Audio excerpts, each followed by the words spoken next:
Hi, I'm Big Juicy, and I'm here in Hot Springs, Arkansas, and I just broke the law.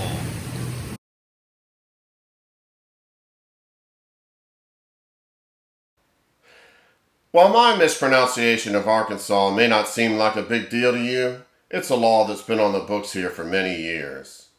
Hot Springs has a long tradition of ignoring the law.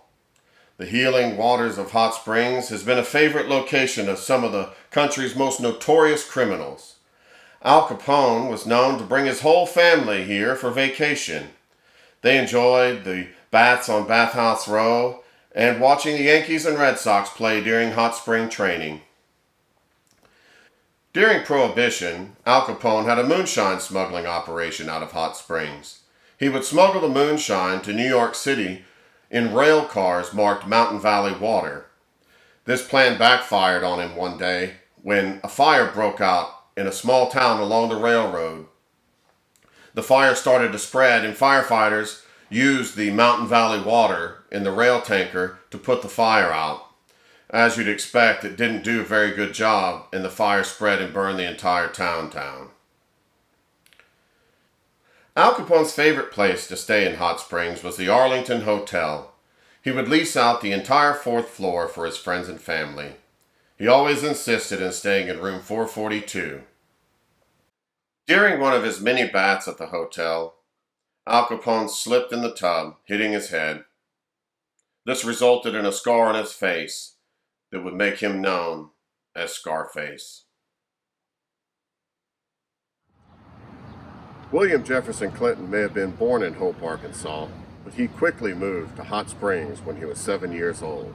This is where he went to high school, at Hot Springs High School. This is where he learned to play saxophone, and he would take his saxophone out to Bathhouse Row, open his case up, and drum up lunch money during his many breaks as a youth. At this high school, he got elected to go as a delegate to represent Arkansas at Boys Nation in Washington, D.C. in an event that would change his life forever and the lives of many other Americans. At that meeting, he got to meet John F. Kennedy and shake his hand a mere 4 months before Kennedy was killed in an assassination. There are some people that actually believe that there was some sort of supernatural transfer of power in that handshake. And as Bill Clinton left that meeting, he ended up going up his political escalator and making it all the way up to president.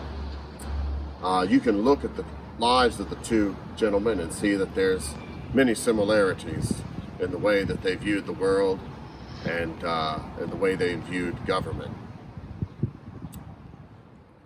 This has been Big Juicy, and this is Big Juicy Tidbit number 3.